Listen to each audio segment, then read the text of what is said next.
hampir tidak ada lagi fasilitas olahraga. Ya stadion-stadion utama yang nggak ada lagi, udah hancur semuanya. Ya ada di puing-puing itu ya itu main biasa lah, tidak standar ya. Ini kan sangat memprihatinkan. Yang berikutnya ya tadi pemain-pemain yang terutama yang di tepi barat nih di sekitar Yerusalem, Ramallah ini sangat terbatas.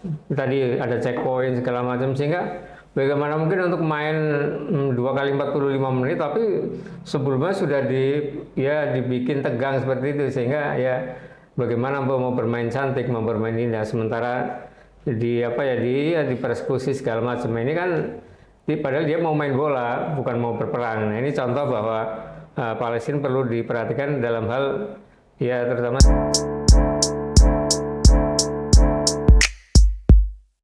Assalamualaikum warahmatullahi wabarakatuh. Waalaikumsalam.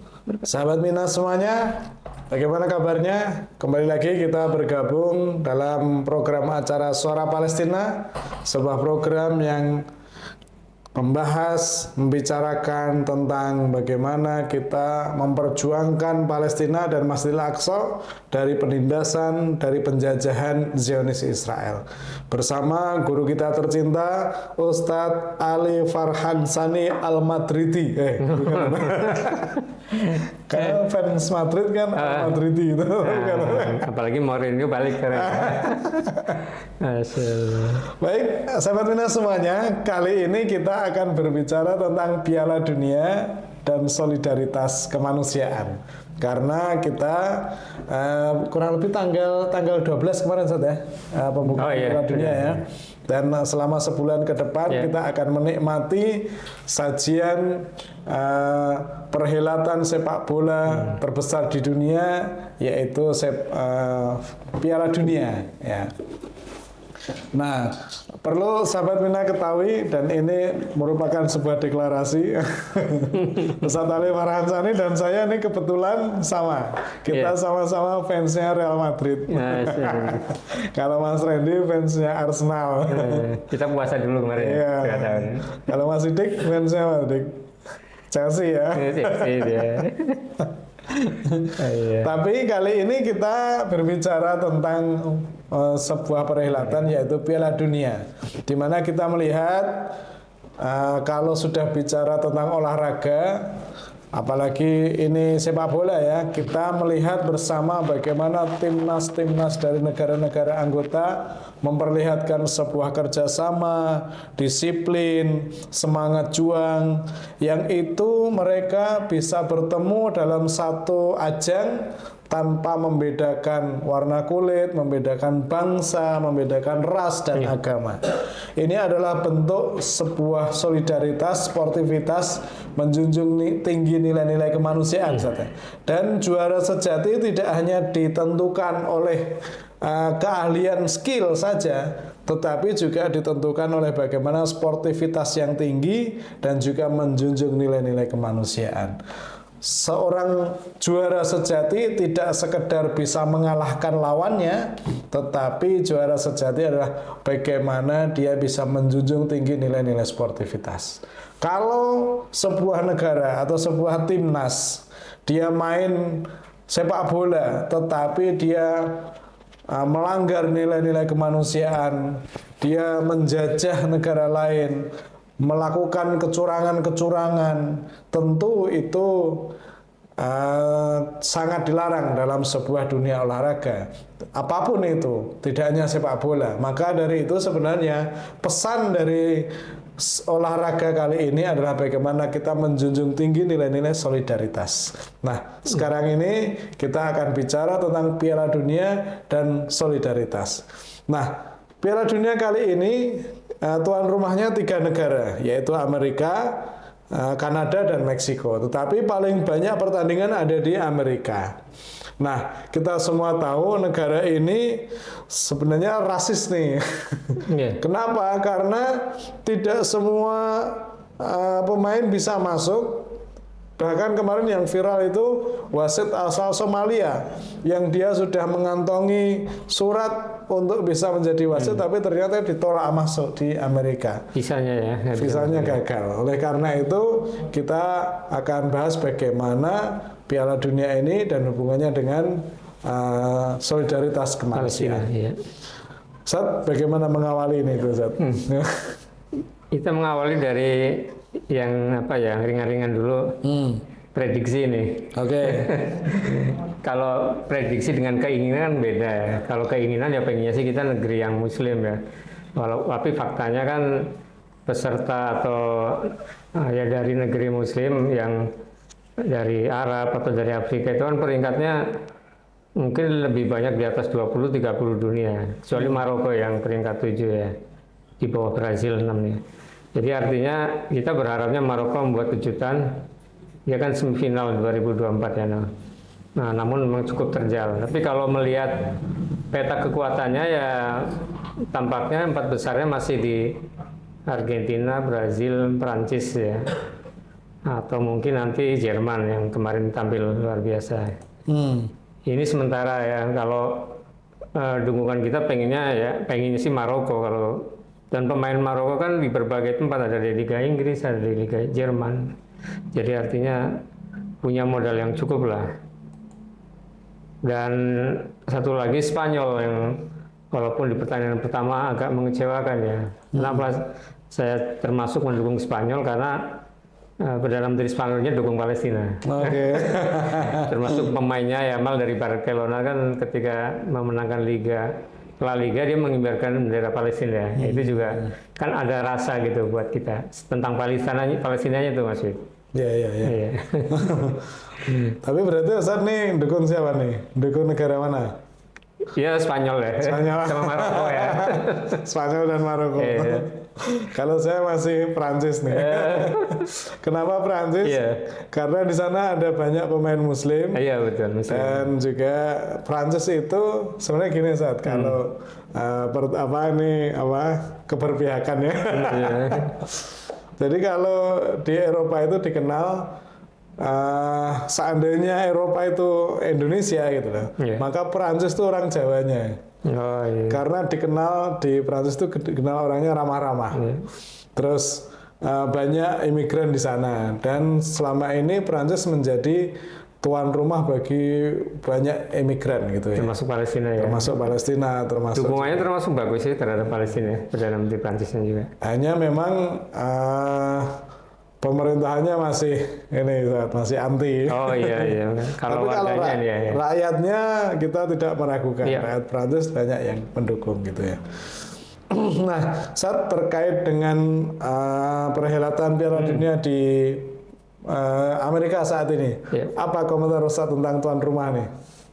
Ya, nampaknya ya ini kita sudah tahu lah bagaimana kebijakan Trump nih. Ada unsur politik yang masuk ke olahraga ya. Tadi sudah disebutkan ada wasit dari Afrika. Bahkan kemarin ketika Iran bermain itu kan presiden atau ofisialnya termasuk kalau di Indonesia ketua PSSI-nya itu kan nggak bisa masuk ke Palestina karena visanya tidak teraplikasi di sana.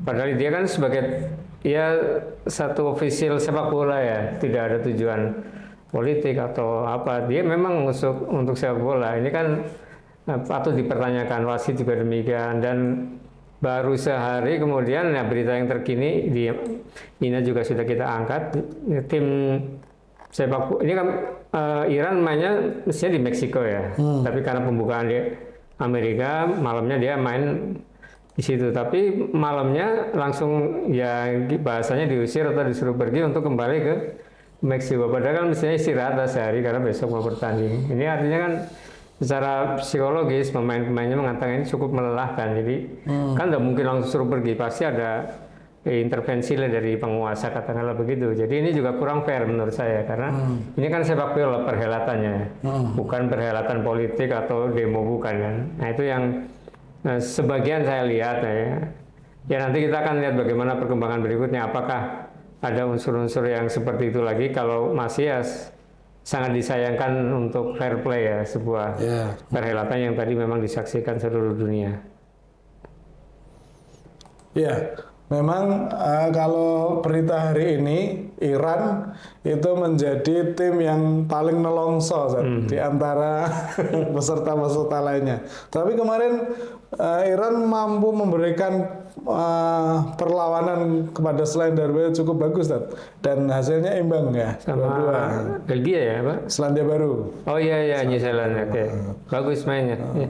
Walaupun sempat tertinggal, tapi ternyata mampu mengimbangi dan akhirnya seri. Comeback ya. Iya. Oh ya, saya sapa dulu ya teman-teman Minas semuanya, sahabat Minas semuanya yang sudah bergabung di live TikTok. Ada Muhammad Ramsul, ada Mulyadi, ada Maliki, ada Farida Aryani, Bang Ipul, terus kemudian Sofwan, Miati, Asmui, Adam, dan lain lagi semuanya ya. Terima kasih sudah bergabung. Ada Mbak Rasti, ada inisial R, Agus Sri, Encep, Masya Allah sudah bergabung. Terima kasih dan tonton terus live TikTok Suara Palestina. Ini adalah salah satu cara kita sebagai upaya dan upaya kita dalam kita memperjuangkan pembebasan Masjidil Aqsa dan Palestina.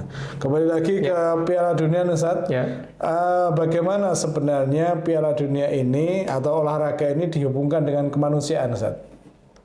Ya, yang pertama ini kan sepak bola ini olahraga yang universal ya. Dari muda sampai tua, laki, perempuan, bahkan pejabat termasuk ulama, asatid ya itu menyukai karena ini kan sifatnya umum.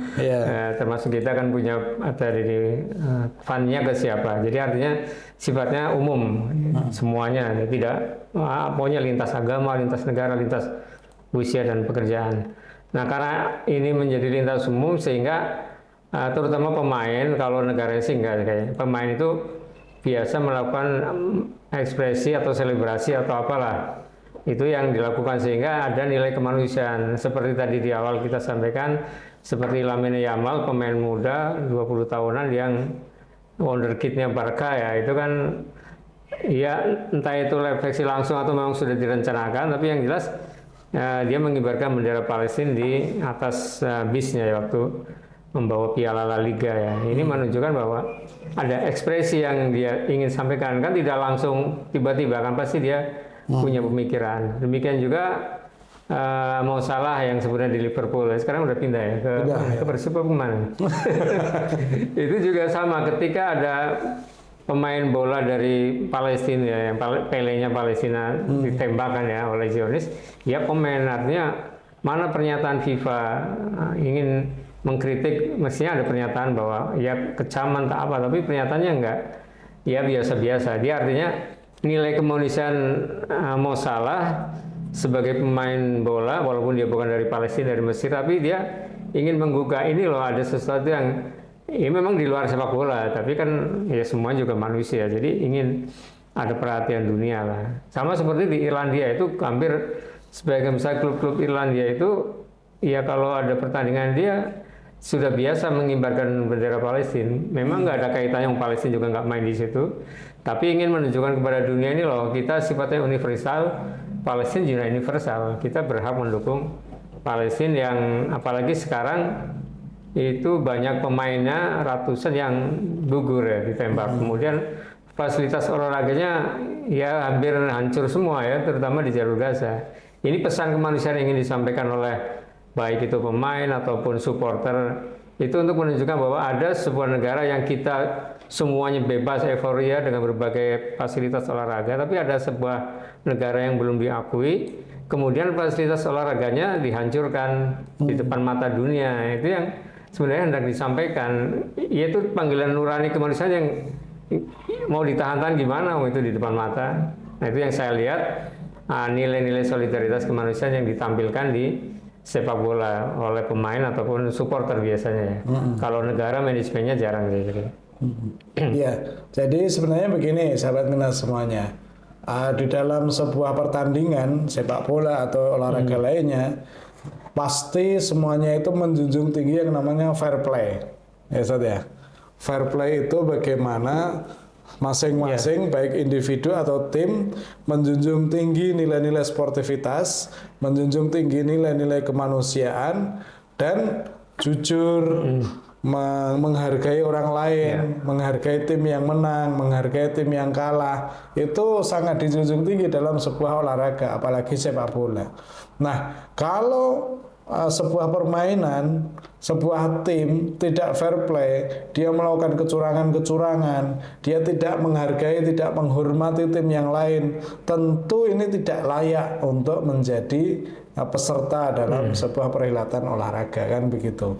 Nah, yang dilakukan Israel saat ini kepada para pemain-pemain sepak bola dan juga pemain atlet olahraga yang lain orang Palestina itu sangat melukai nilai-nilai kemanusiaan. Maka dari itu, kalau kita kemudian berbicara tentang timnas Palestina, bagaimana usahanya untuk bisa ikut dalam perhelatan-perhelatan dunia, itu melalui sebuah usaha yang sangat maksimal, bahkan menghadapi pembatasan-pembatasan yang dilakukan oleh Zionis Israel, begitu. Iya, bahkan yang tadi dikatakan fair play ya, misalnya kesebelasan atau klub-klub yang orang Palestina di tepi barat itu tidak leluasa bermain karena ya dia harus menghadang pasukan mendudukan segala macam. Lah untuk main bola aja masa sampai dilarang atau dibatasi atau ya dengan berbagai peraturan yang ketat. Sementara Liga Israelnya bebas leluasa dan FIFA di sini pernah dikritik kenapa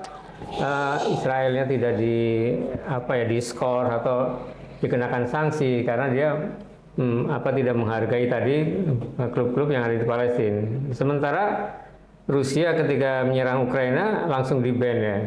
Rusianya kan sekarang nggak boleh main, termasuk di Piala Dunia kan nggak bisa karena ini kan ada standar ganda. Harusnya ya perlakuannya sama, apalagi ini kan pendudukan. Terus yang lainnya ya ini juga termasuk menerima ya syukurnya nih Israel tidak lolos ya ke Piala Dunia. Kalau lolos ini kan jadi artinya kan ini negara pendudukan kok masih dibolehkan mengirim, berarti artinya FIFA atau manapun berarti memang mengakui adanya negara Israel. Sama seperti ketika tahun berapa usia U21 ke Indonesia ya? 2021 atau 22 ya. Itu kan kita protes, rakyat Indonesia protes. Ada yang mengatakan apa hubungannya dengan olahraga dan politik. Mereka datang kan ofisialnya atas nama negara Israel kan, walaupun punya 2 paspor, tapi bukan paspor kedua, dia atas nama negara Israel. Nah kalau kita menerima kehadiran timnas sepak bola Israel atau olahraga apapun, berarti kita mengakui negaranya. Nah ini yang dilakukan oleh FIFA masih harusnya di-ban dulu bahwa Israel tidak boleh ikut dalam pertandingan yang internasional sifatnya. Kenapa? Karena ini negara pendudukan. Nah itu yang memang tidak bisa dipisahkan. Memang dipisahkan olahraga dan politik, tapi ada sisi lain yang tadi sisi kemanusiaan fair play yang harus dilakukan memang itu betul. Saran Ustadz untuk FIFA seperti apa? Ya karena FIFA ini pengurusnya dipilih oleh orang-orang Eropa ya peraturan begitu ya. Yang jelas peraturannya harus fair play. Misalnya peraturan di situ kalau ada sebuah klub yang membuat cedera atau ya katakan melanggar klub lain dilarang, itu sudah ada contohnya Rusia dilarang. Nah ini Israel pemukimnya itu melarang timnas untuk berlatih di Ramallah, apalagi di Gaza kan sama sekali nggak ada sekarang lapangannya. Itu mestinya diberlakukan sama terhadap Rusia, terhadap Israel juga sama untuk memberi pelajaran secara fair play kemanusiaan, bukan secara politik ya, itu dampak aja. Jadi menurut saya itu yang perlu dilakukan oleh FIFA untuk membuat statutanya berjalan gitu. Ya, saya sapa kembali sahabat-sahabat Mina semuanya, silakan bergabung di live TikTok Mina Suara Palestina, kirimkan pertanyaan dan juga komentarnya. Kita saat ini bicara tentang Piala Dunia dan juga solidaritas kemanusiaan, khususnya solidaritas kepada Palestina. Kenapa kepada Palestina? Karena memang kita semua mengetahui bahwa Palestina adalah negara yang masih terjajah, yang mengalami diskriminasi, termasuk juga dalam hal olahraga. Karena memang ketika timnas Palestina ingin bertanding ke negara lain, itu checkpointnya, pemeriksaannya luar biasa. Dan melihat itu semua, FIFA sebagai federasi sepak bola dunia seakan-akan tutup mata melihat kesewenang-wenangan, melihat kepongahan, kesombongan Zionis Israel. Zionis Israel diberi karpet merah, sementara Palestina yang terjajah justru malah dibatasi dan seolah-olah FIFA diam dengan hal itu. Sementara kalau kita lihat Rusia itu dilarang bermain di Piala Dunia oleh FIFA. Kenapa? Karena dia menyerang Ukraina. Harusnya kita semua menuntut ini agar Israel juga diperlakukan sama seperti Rusia. Kenapa? Karena sama-sama melanggar kemanusiaan, sama-sama menjajah, sama-sama menyerang negara lain, sama-sama melakukan diskriminasi. Maka dari itu, hal ini tentu menjadi catatan kita semua bahwa dalam olahraga kita menjunjung tinggi nilai-nilai sportivitas. Bukan sekedar kita bermain saja, tetapi ada nilai-nilai kemanusiaan di situ. Ya. Nah, boleh cerita tentang sepak bola Palestina saat ini seperti apa? Memang untuk saat ini sangat memprihatinkan karena sepanjang 3 tahun Badai Al-Aqsa ya sudah ada beberapa, ya mungkin ratusan pemain sepak bola profesional termasuk Pelenya Palestina ya, itu yang gugur dibom oleh Israel. Kemudian yang kedua, hampir tidak ada lagi fasilitas olahraga. Ya stadion-stadion utama yang nggak ada lagi, udah hancur semuanya. Ya ada di puing-puing itu ya pemain biasa lah, tidak standar ya. Ini kan sangat memprihatinkan. Yang berikutnya ya tadi pemain-pemain yang terutama yang di tepi barat nih, di sekitar Yerusalem, Ramallah ini sangat terbatas. Tadi ada checkpoint segala macam, sehingga bagaimana mungkin untuk main 2 kali 45 menit, tapi sebelumnya sudah dibikin tegang seperti itu, sehingga ya bagaimana mau bermain cantik, mau bermain indah, sementara di persekusi segala macam. Ini kan padahal dia mau main bola, bukan mau berperang. Nah, ini contoh bahwa Palestina perlu diperhatikan dalam hal ya terutama sepak bola ya. Kita ya, kalau mau tadi seperti Mas Widi sampaikan, Rusia sudah di-ban, bukan hanya negara Israel, Amerika termasuk. Amerika kan menyerang Venezuela, kemudian Iran, itu kan melanggar batas wilayah. Nah, di statuta FIFA bagaimana? Ini kan sama seperti Rusia menyerang Ukraina, tapi nyatanya malah tadi Amerika diberi karpet merah, malah jadi tuan rumah ya, tuan rumah bersama. Nah, ini kan standar ganda yang saya kira perlu dikoreksi lagi di FIFA ini. Jadi tadi kembali ke Palestina memang seperti itu, tapi di tengah itu di tengah keterbatasan mereka tetap berlatih, walaupun ya tadi.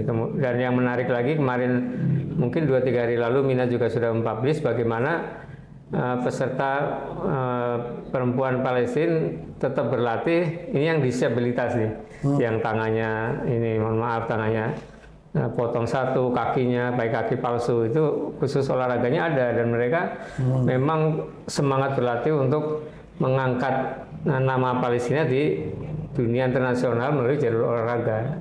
Saya kira juga bukan hanya di sepak bola ya, di olahraga-olahraga yang lain termasuk gulat segala macam, memang bela diri, karate termasuk, itu Palestina punya semangat yang sangat tinggi. Jadi walaupun terbatas tapi kemampuan sangat tinggi. Saya ingat ketika Indonesia persahabatan dengan Palestina, artinya kan Indonesia yang sangat luasa fasilitasnya dengan Palestina yang serba ini, pemainnya sebagian sudah kena bom, mestinya kan menangnya harusnya telak 5-0, tapi waktu itu kalau nggak salah seri atau apa, artinya kan semangat juang mereka itu yang masih tetap bertahan, apalagi kalau diberi keleluasan, itu lebih hebat lagi itu Palestina. Ya, Masya Allah. Kita kalau lihat perjuangan timnas Palestina ya dalam upaya mereka ikut andil atau ikut berperan dalam kompetisi internasional, kompetisi persahabatan dan lain sebagainya, itu Masya Allah. Mereka memiliki semangat juang yang tinggi. Termasuk juga ini tim yang tertindas teraniaya itu timnas Iran yang saat ini ya. Timnas Iran itu mendapatkan diskriminasi, mendapatkan perlakuan yang berbeda dengan tim-tim yang lain. Ketika dia bertanding di stadion, setelah selesai mereka suruh keluar dari negara Amerika. Nggak tahu tuh apa karena ketakutan bagaimana, jelas-jelas mereka itu atlet toh, dan tidak bawa senjata, tapi kenapa diperlakukan secara diskriminatif? Apa pesan Ustadz untuk hal ini? Itu kan sebelum ini bahkan ya, mungkin beberapa bulan yang lalu ketika Amerika dan Israel bersama menyerang Iran ya, itu memang diancam Iran tidak akan dikeluarkan visanya untuk Iran. Bahkan waktu itu Iran sempat mengatakan ya mau WO akan pergi, bahkan sudah diusulkan beberapa negara penggantinya kan, itu sempat ramai. Tapi akhirnya Iran berprinsip kita tetap harus maju selama tidak dilarang oleh FIFA.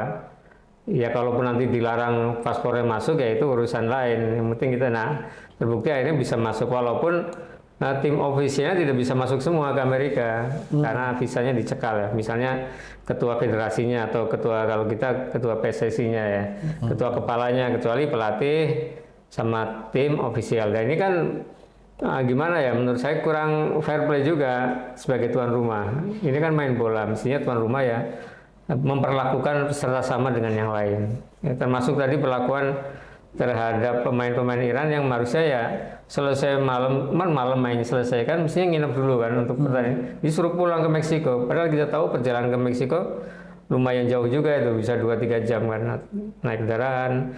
Nah ini saya kira tidak bisa diteruskan lagi untuk besok-besok ya, baik Iran maupun yang lain itu diperlakukan sama lah. Karena mereka kan ingin fair play.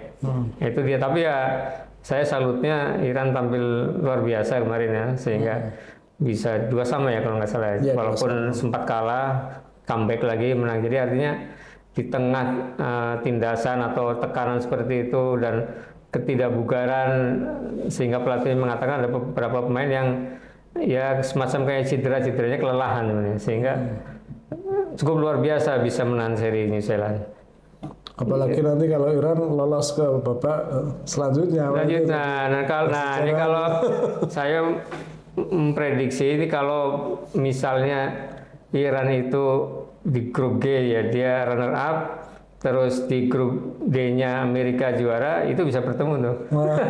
Amerika dan Iran di 32 besar atau di 16 besar ini 16 besar, akan menarik tentunya kalau tadi saya tambahkan lagi yang Palestina itu. Dan uniknya Palestina dan Indonesia itu peringkatnya lebih tinggi Palestina. Ini catatan saya, ini Indonesia kan sekarang sekitar 118 ya. 118. Iya, ya. Palestina peringkat 95. Padahal kan itu jauh sekali. Artinya ya mestinya Indonesia lebih tinggi lagi peringkatnya, lebih 80 misalnya. Ini kan menjadi ironi juga dan koreksi buat kita semua lah. Setara kayak Maroko lah ya. Maroko udah peringkat 7 jauh. Saat ada yang mengatakan begini, sepak bola ya sepak bola, politik ya politik, gimana itu? Iya betul, secara umum sepak bola ya sepak bola, politik ya politik. Cuma faktanya ketika itu diberlakukan misalnya Israel mau main di Indonesia, ya sepak bola, politik. Cuma permasalahannya ini kan negara pendudukan, jadi kalau terutama Indonesia ya, kalau menerima dia ikut main di Indonesia, berarti kita mengakui adanya negara Israel itu yang bertentangan dengan konstitusi. Jadi sepak bolanya boleh, tapi kan fakta pendudukannya itu tidak bisa lepas. Dua-duanya memang ada kaitan gitu, walaupun tidak secara langsung. Dan sekarang banyak pemain-pemain di dunia internasional, baik misalnya yang sifatnya pribadi ya, bela diri atau apapun, bahkan sepak bola itu membuat boikot kalau akan berhadapan dengan Israel. Jadi ada nilai kemanusiaan yang tidak bisa dielakkan memang. Nah kalau seluruh dunia berlaku seperti itu, otomatis dengan sendirinya akan tersingkir sih Israel itu. Iya. Terima kasih, selamat bergabung kepada Mas Al-Fatah Excellent, Masya Allah. Terima kasih memberikan komentar, Barakallah Mina, Masya Allah ya. Ikuti terus Suara Palestina sebagai bagian dari upaya kita untuk memperjuangkan Masjidil Aqsa dan pembebasan Palestina tentunya. Kita saat ini bicara tentang Piala Dunia dan juga solidaritas kemanusiaan. Masih bersama guru kita tercinta Ustadz Ali Farhansani, fans Real Madrid, tapi sekarang untuk Piala Dunia ini beralih ke Maroko. Maghribi ya. Ustadz, terkait dengan Piala Dunia ini Ustadz ya, kalau kita lihat beberapa pertandingan Ustadz, itu memang kita melihatnya kompetisi-kompetisi internasional itu berjalan dengan netral gitu ya, artinya tidak membedakan ras, tidak membedakan. Tetapi ketika ada diskriminasi atau ketika otoritas setempat melakukan sebuah ancaman intimidasi, bahkan seperti yang dilakukan oleh Amerika itu yang mengusir timnas Iran ketika selesai bertanding, sebenarnya apa sih sebenarnya yang harus dilakukan oleh FIFA itu San, untuk bisa menghentikan itu, dan mungkinkah FIFA bisa menghentikan itu bagi tuan rumah gitu? Ya, kalau FIFA kan otoritasnya di pertandingan bolanya ya. Kalau soal visa kan di keamanan setempat ya. Nah, kalau pertandingannya kan statutanya udah jelas, semua peserta tim atau timnas itu ya diperlakukan sama dimanapun dia berada. Cuma yang jadi masalah di sini bukan FIFA-nya, tapi tuan rumahnya Amerikanya. Amerika berarti otoritasnya ya tentunya presidennya berarti Trump yang memang masih berseteru dengan Iran tapi masuk ke jalur olahraga, sehingga kalau dikait-kaitkan ya seolah-olah begini, ini kan awalnya visanya susah masuk, yang kedua masuk tapi ada beberapa pejabat ofisial Iran yang tidak bisa masuk, yang berikutnya setelah pertandingan malam harusnya istirahat dulu malam karena besoknya atau lusanya mau main lagi, disuruh langsung pulang ke memang home base-nya ada di Meksiko ya. Nah, dia pulang lagi ke Meksiko malam itu juga, tidak harus menginap. Nah, ini kan perlakuan seperti ini menurut saya ya kurang fair juga. Itu justru menurut saya ya membuat citra Amerika makin terpuruk. Ya, kok dunia melihat dengan mata telanjang, kok perlakuan Amerika begitu ya. Coba bagaimana kalau misalnya Amerika tetap diberitakan menginap, kemudian bahkan akan dijaga keamanannya, besok kembali ke Meksiko untuk lanjutan berikutnya agar terlihat fresh. Itu kan akan mendapat simpati menurut saya ini. Jadi artinya kalau dia berbuat buruk, ya kembali sifat buruknya, perlakuan buruknya kembali ke dirinya sebenarnya. Nah, itu yang patut disayangkan di timnas di tuan rumah Amerika di New Jersey waktu itu ya. Iya. Jadi kalau dalam syariat Islam, Al-Quran memerintahkan, Allah memerintahkan dalam Al-Quran, berbuatlah adil kamu semua walaupun itu kepada orang yang tidak kamu suka gitu Ustaz ya. Dulu wa aqrabul taqwa dan seterusnya itu. Saya lupa ayatnya, tapi intinya walaupun kita terhadap pihak yang tidak disenangi tetap harus berbuat adil gitu ya. Dan karena adil itu adalah sebuah nilai-nilai yang universal yang itu harus dilakukan kepada semua orang, tidak hanya kepada sesama umat Islam tetapi juga kepada seluruh manusia. Kalau memang umat Islam yang salah ya sebutkan atau berikan kesalahan itu atau sampaikan kesalahan itu. Kalau memang benar ya sampaikan bahwa mereka benar. Jadi dalam hal ini, dalam nilai-nilai universal seperti keadilan dan seterusnya itu harus dirasakan oleh semua orang, tidak terbatas pada ras, suku atau agama begitu. Termasuk juga sebenarnya dalam perhelatan olahraga ini, keadilan dan kemanusiaan itu harus dijunjung tinggi. Tidak boleh dilakukan diskriminasi, tidak boleh dilakukan upaya-upaya yang itu menghambat pihak lain, tim lain, agar dia kemudian menderita, agar dia kemudian tidak mendapatkan fasilitas yang sama dengan yang lain. Itu sebenarnya dalam olahraga, dalam dunia olahraga, apalagi sepak bola tidak diperkenankan seperti itu, Ustaz ya. Nah, ada yang mengatakan begini juga, Ustaz. Sepak bola atau olahraga sepak bola ini sekaligus juga bisa menjadi soft power. Apa itu maksudnya, Ustaz? Ya, jadi kekuatan kalau ada hard atau soft ya. Kalau hard itu perangkat keras, ini perangkat lunaknya. Jadi perangkat lunak maksudnya bisa digunakan untuk menyentuh hati manusia. Seperti ini di Mina juga sudah diberitakan ketika Tunisia lawan Swedia ya. Itu soft powernya di mana? Ternyata ada penonton yang mengibarkan bendera Palestina, itu tersorot oleh kamera panitia penyelenggara, terus tampilkan di layar TV yang besar. Ini kan bentuk soft power bahwa kita sudah, pesan yang ingin disampaikan, yang saya tangkap itu kita berpesta pora, artinya bersenang-senang melihat menonton bagaimana tim-tim bermain dengan euforia. Sementara ada sebuah negara yang tidak seleluasa itu, yaitu Palestina.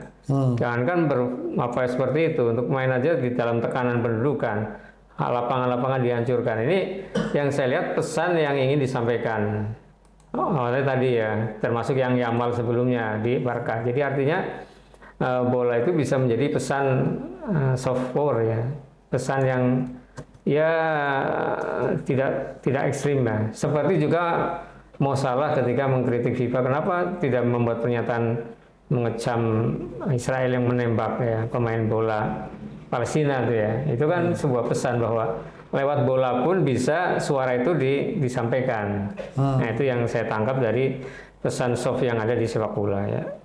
Kalau dalam perhelatan sepak bola sekarang ini nih, Zat, perhelatan Piala Dunia, apa soft power yang bisa dimaksimalkan untuk bisa menyampaikan pesan-pesan kemanusiaan?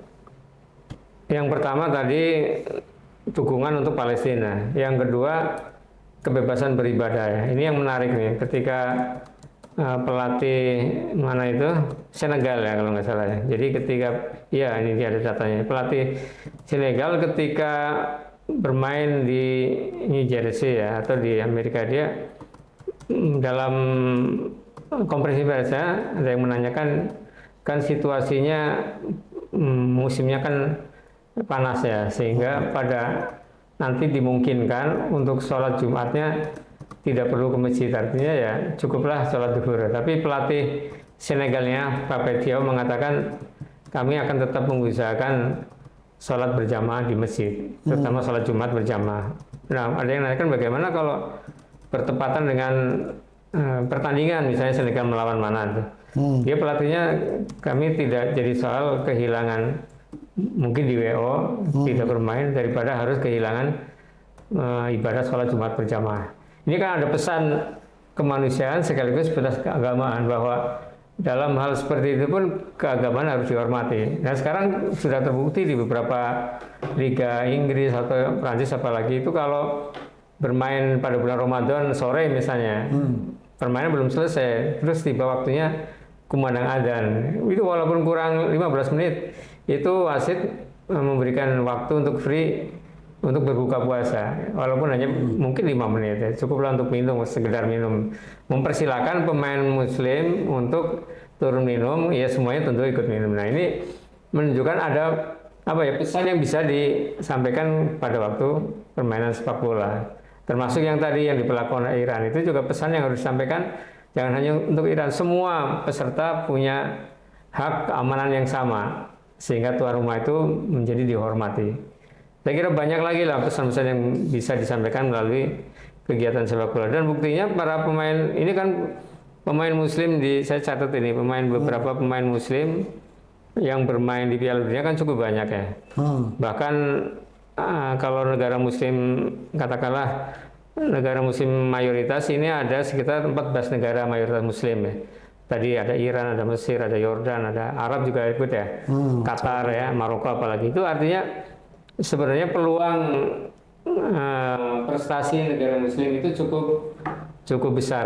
Nah, apalagi pemain-pemain. Nah, ketika pemain muslim yang ada di Prancis, kemudian yang ada di ini orang Maroko kalau nggak salah Hakimi ya. Achraf Hakimi. Iya, yang bermain di PSG ya, yang kemarin menang ya Liga Champions. Jadi artinya dia tidak menunjukkan bahwa ini saya muslim, tapi perilaku di lapangannya kan orang itu ya apa sih agamanya, ternyata seperti Mo Salah ketika diagung-agung di Liverpool, terus dia suka berderma segala macam, tidak harus mengatakan ini loh saya muslim, tapi saya sebagai pemain bola bisa berlaku seperti ini, sehingga orang melihat saya pernah membaca tulisan dakwah lewat olahraga, itu kan perlakuan sehari-hari seperti itu. Jadi artinya menurut hemat saya ya bola bisa digunakan untuk sarana menunjukkan prestasi yang otomatis dalam tanda kutip itu dakwah tersendiri ya. Nah itu yang bisa dilakukan di sepak bola ya. Ya, jadi pesan-pesan perdamaian, pesan-pesan solidaritas, termasuk juga akhlak yang mulia itu bisa ditunjukkan ketika perhelatan Piala Dunia sekarang ini. Kenapa? Karena Piala Dunia ini ditonton oleh jutaan manusia, bahkan miliaran manusia, dan mereka menyaksikan apa saja yang dilakukan oleh para pemain-pemain itu. Kalau pemain Muslim, tentu mereka akan menunjukkan bagaimana keislamannya. Nah, ini sekaligus menjadi dakwah bagi umat Islam, bagaimana menunjukkan akhlak yang bagus, kesantunan, bagaimana menunjukkan sportivitas, itu yang kemudian menjadi pesan yang tadi disebut sebagai soft power gitu. Iya, bahkan ini satu lagi yang terlewat tadi Mas Fit, ketika Yasin Ayari ini orang pemain Swedia ya, ketika berhadapan dengan Tunisia, dia itu keturunan Tunisia sebenarnya, ayahnya Tunisia, ibunya Maroko. Nah, dia awalnya sempat ditawari, kamu mau menjadi warga negara main Swedia apa Tunisia? Dia karena masa kecilnya bermain berlatihnya di Swedia ya, dia Muslim ya, dia main di Swedia. Nah, kemarin bertemu dengan ya negeri bapaknya Tunisia. Nah, dia cetak 2 gol ya. Ketika gol pertama dia nyetak gol, dia langsung sujud syukur.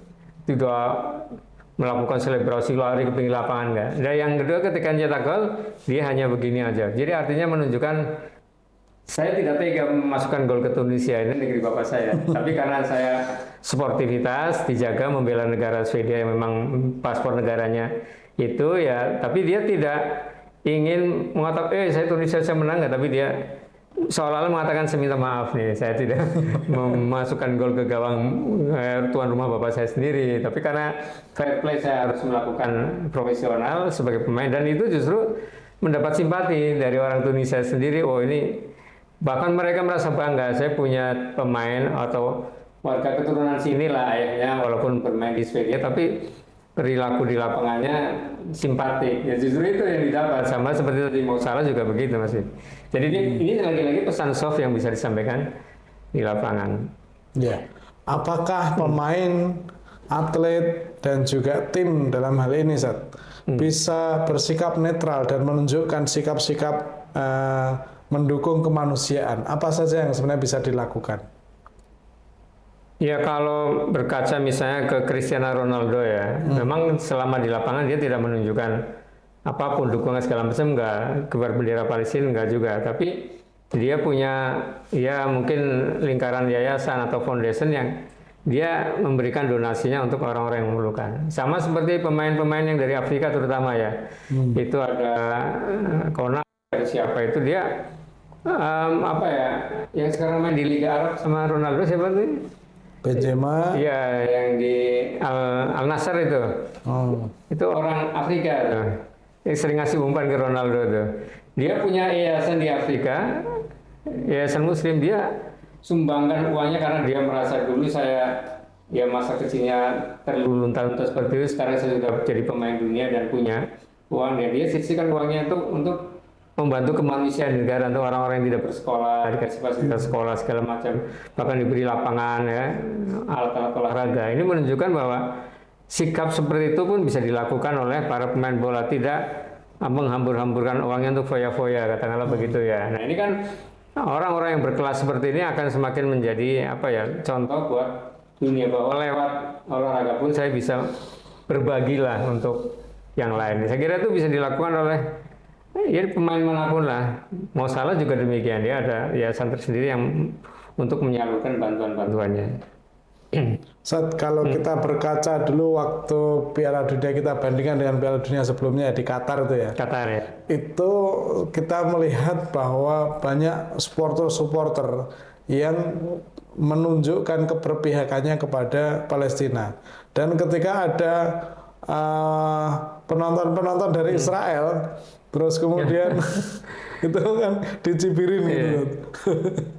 Tapi sekarang bagaimana kondisi sekarang ini, kalau dibandingkan dengan Piala Dunia Qatar? Iya, kalau Qatar yang menonjol memang pemerintahnya, kerajaannya atau pemerintahnya cukup luar biasa untuk menyampaikan kepada rakyatnya, warganya akan berperilaku sebagai muslim yang baik, sehingga itu menjadi dakwah tersendiri ya. Bahkan ada beberapa orang dari Eropa yang kemudian masuk Islam ya, jadi mualaf karena adanya perlakuan di luar lapangan yang sangat simpatik. Nah, ini kan bisa dilakukan juga, walaupun ini kan memang di negara Amerika, Meksiko yang ya notabene-nya non-muslim. Secara kenegaraan mungkin agak berat, tapi secara individu itu bisa dilakukan oleh pemain-pemain muslim. Misalnya yang dari Arab, dari Iran tadi, dari Maroko, Bosnia juga ada. Yang tadi dari Senegal, dari pelatihnya udah menyampaikan itu kan pesan-pesan apa ya, kemanusiaan untuk dunia sebenarnya.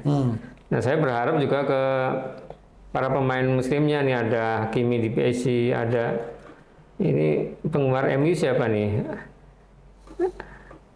PPU kita ya. Ini ada Mas Roy ini dari MU, kemudian Bilal dari Stuttgart, ada ini Brahim Diaz dari Madrid. Jadi artinya terlepas dari negara manapun ternyata dipersatukan di dunia sepak bola, dan itu wajar. Kalau saya melihat misalnya si A lawan B ya, bertanding berapa terus menang, dia mengakui dan menjabat tangan, tidak ada dendam di luar. Dia selesai di lapangan gitu. Jangan nanti saat antam pulang, ini enggak. Itu kan tindakan profesional, fair play yang perlu dilestarikan lah di dalam lapangan maupun di luar lapangan. Ya, ada baca Quran dan artinya nih mengirimkan salam. Assalamualaikum warahmatullahi wabarakatuh. Masya Allah. Ada fatwa Iqomatul Haq, ada kicau mania, wah ini. Terus kemudian ada Kepo Badai, ada Anon. Terima kasih sudah bergabung, dan juga silakan kirimkan komentarnya, kirimkan pertanyaannya. Kita semua sedang membahas tentang Piala Dunia dan isu-isu kemanusiaan. Satu pertanyaan lagi, Ustaz. Mungkinkah Palestina ini bisa tampil dalam Piala Dunia ini? Ya, kalau melihat peta kekuatannya, kalau peluang sih ada ya kemungkinan. Cuma kan ada mungkin 3 permasalahan mendasar di Palestina. Tapi peringkatnya udah lebih bagus di Indonesia, itu udah luar biasa ya. Permasalahan pertama, para pemainnya yang ya misalnya tahun ini pemainnya oke lah, ada beberapa pemain yang unggul, tapi tahun depannya belum tentu mereka bertahan hidup. Sebagian udah dibom. Ini kan menyusun lagi skuad yang baru kan tidak mudah. Itu yang kendala utama. Kemudian yang kedua yang tadi, infrastrukturnya, lapangannya segala macam. Gimana mau tampil baik kalau mau berlatih nggak ada lapangannya? Udah ada lapangannya pun didesak di checkpoint segala macam. Ini yang cukup berat. Jadi mulai dari pemainnya, kemudian itu yang ketiga mungkin pelatihnya. Saya kira mungkin tidak ada pelatih sekaliber misalnya Carlo Ancelotti yang sekarang melatih Brazil ya, atau Mourinho yang mau melatih Palestina. Karena Palestina bagaimana mau dilatih oleh pelatih kelas dunia, uangnya nggak ada. Ya boro-boro untuk bayar pelatih untuk pemain sendiri. Jadi artinya ini yang saya kira perlu menjadi perhatian dunia. Ya entah itu apa yang bisa kita berikan untuk timnas sepak bola Palestina supaya bisa mewakili, buktinya peringkatnya lebih baik. Jadi kalau dengan fasilitas terbatas, pemain yang sebagian besar juga sudah gugur, dengan pelatih lokal yang mungkin ya tidak sehebat pelatih-pelatih Eropa, kok masih bisa, apalagi kalau diberi ruang yang cukup, fasilitas yang cukup, saya kira bisa, kegigihannya itu bisa ditunjukkan dengan keahlian yang terlatih terus-menerus. Dan saya kira itu bisa seperti Maroko tadi, bisa peringkatnya bisa melejit. Iya, karena memang ada persoalan-persoalan mendasar yang sebenarnya secara kemampuan bisa jadi Palestina itu bisa masuk dalam tim peserta Piala Dunia. Tapi lagi-lagi ya, persoalan-persoalan teknis, persoalan-persoalan yang itu di luar lapangan, itulah yang kemudian menjadikan Palestina sangat sulit untuk bisa bermain secara normal seperti halnya negara-negara yang lain. Saya jadi ingat nih Mas Bed, ketika kita kuliah di Yaman dulu ya, tim Asatid Indonesia itu di sela-sela kuliah, kita kan beberapa bulan kuliah khusus Al-Quds ya. Ketika waktu-waktu rehat sore kita main futsal sama orang-orang Palestina ini. Dosen-dosen kita yang muda-muda lah, ada saya Salim, kita masih ingat, masih muda, dia calon dokter waktu itu, masih ya umurnya 30-an lah. Teman-teman yang lain ngajak bola dengan Indonesia kecil-kecil orangnya. Palestina ya, ini saya takjubnya ya subhanallahnya, ya Allah ini karuniakan luar biasa. Dia orang terjajah, entah makannya seperti apa dari maka bodohnya keker kita Indonesia kecil-kecil gimana main futsal sama kalau adu fisik ya kalah. Ini kita harus main lincah-lincahan, kocek sana kocek sini baru bisa masukin gol. Jadi, artinya apa ya? Dengan fasilitas terbatas seperti itu, walaupun ini sifatnya hiburan, tapi mereka punya perhatian khusus tentang olahraga ini emang. Iya, kalau saya juga pernah punya pengalaman main sama orang Palestina. Wah, gimana nih? Futsal ya? Ya, dulu kan wartawan Mina itu ada orang Palestina, namanya Muhammad Khoduro. Oh, dulu ya. Nah, kita itu setiap pekan itu kita main futsal tuh, Ya, awal-awal ya. Waktu itu di daerah Cilengsi itu. Nah, yang saya ingat gini, ketika dia main futsal itu subhanallah, masya Allah. Jadi kalau teman-teman yang lain tuh tinggal amin aja, amin. Jadi ingat kalau nonton bola gitu, misalnya Liga Spanyol, La Liga, atau mungkin mana, saya nggak nonton yang komennya Inggris, yang komen yang Arab gitu. Kalau misalnya enggak, ya salam, nggak masuk, itu nggak ngomongin Nadila itu. Ini bahasanya dia, Allah, segala macam. Luar biasa itu. Saat apa harapan Ustadz di Piala Dunia kali ini terkait dengan solidaritas global? Ya, mungkin ada beberapa harapan saya. Pertama kepada FIFA agar ya statuta peraturan-peraturan yang sudah diberlakukan FIFA ya diterapkan, jangan pakai standar ganda, diberlakukan untuk siapapun. Kemudian yang kedua kepada tuan rumah, kan ini ada 3 tuan rumah ya, terutama kepada tuan rumah Amerika ya, perlakukanlah, ini kan tamu-tamu kehormatan negara Anda dengan ya perlakuan sebagaimana wajarnya terhadap seorang atlet ya. Perhatikan sisi kemanusiaan. Dia saat yang nginep, masa harus disuruh pulang. Itu yang ketiga tentunya kepada para peserta, baik itu pelatih maupun pemain yang fair play di dalam maupun di luar lapangan. Seperti tadi menunjukkan sujud syukur, kemudian tidak selebrasi berlebihan yang mungkin dalam tanda kutip menyakitkan pihak lawan. Ini kan saya kira nilai-nilai sportivitas yang patut dijunjung. Dan yang satu lagi kepada penonton, supporter, tentunya memberi dukungan itu hal yang wajar. Teriak-teriak itu memang seperti di camp-camp pengungsian itu di Mina sudah ada beritanya. Di camp-camp pengungsian itu ketika kemarin Mesir bertanding, dia teriak-teriak pokoknya dukung Mesir. Padahal gerbang Rafahnya kan Mesir tidak leluasa membuka, tergantung Israel. Tapi dia tetap menghargai Mesir bagaimanapun adalah tetangga yang baik, walaupun dengan kekurangannya tidak disebut. Sebab bagaimanapun misalnya dibuka, bantuan kendaraan yang ada di Mesir kan masuk. Jadi orang-orang Palestina melihat Gaza terutama tidak melihat kekurangan Mesirnya, yang kita lihat kelebihannya pokoknya. Kalau kekurangan ya itu biasalah, kan dalam tekanan Israel juga cukup maklum. Jadi ini kepada penontonnya juga, kalau umpamanya harus memberikan dukungan lewat pengibaran bendera itu juga bagus, nilai kemanusiaan. Toh itu tidak dilarang juga, kecuali pemain barangkali di dalam lapangan. Karena ini penonton sifatnya umumnya. Jadi ini nilai-nilai yang saya kira bisa diperlakukan kepada ya di Piala Dunia yang terakhir ya, tentunya dukungan kepada timnas Palestina agar diberi fasilitas olahraga yang baik, pemainnya harus dilindungi, pelatihnya juga demikian, sehingga Palestina bisa sejajar dengan negara-negara lain dalam olahraga terutama sepak bola. Ya, Masya Allah. Jadi ketika sepak bola mampu menyatukan miliaran umat manusia, sudah selayaknya pula sepak bola olahraga mendorong kita untuk peduli, untuk berbagi, untuk membela nilai-nilai kemanusiaan, menyebarkan nilai-nilai solidaritas global. Saat ini masih ada saudara-saudara kita yang mengalami pembatasan, mengalami blokade, bahkan mengalami penindasan. Maka melalui olahraga sepak bola yang universal ini, yang ditonton oleh miliaran orang, yang diikuti oleh puluhan negara-negara di dunia, maka kita menyampaikan solidaritas global dan mudah-mudahan para peserta Piala Dunia ini, negara-negara di Piala Dunia ini bisa menjunjung fair play, menjunjung tinggi nilai-nilai kemanusiaan dan mengkampanyekan solidaritas, terutama solidaritas untuk Palestina dan negeri-negeri lainnya yang terjajah dan teraniaya.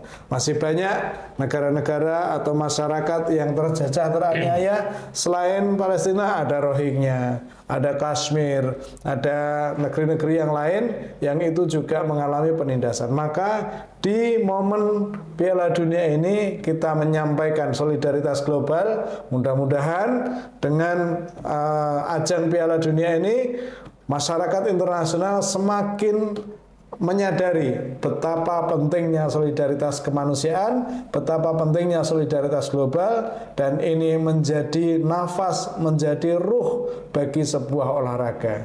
Jadi sahabat Minas semuanya, tetap cintai olahraga, cintai tim kesayangannya. Boleh kita dukung, tetapi jangan lupa kita juga suarakan solidaritas global, suarakan nilai-nilai kemanusiaan, terutama pembelaan kita terhadap Masjidil Aqsa. Jadi olahraga yang kita tekuni, yang kita senangi, tetap ada hubungannya dengan perjuangan, tetap ada hubungannya dengan bagaimana kita diperintahkan oleh Allah untuk menyuarakan nilai-nilai kebenaran, nilai-nilai perjuangan solidaritas global. Saya pamit undur diri dan juga Ustaz Ali Farhanzani. Sampai berjumpa di program Suara Palestina pekan mendatang. Bila taufiq wal hidayah. Assalamualaikum warahmatullahi wabarakatuh.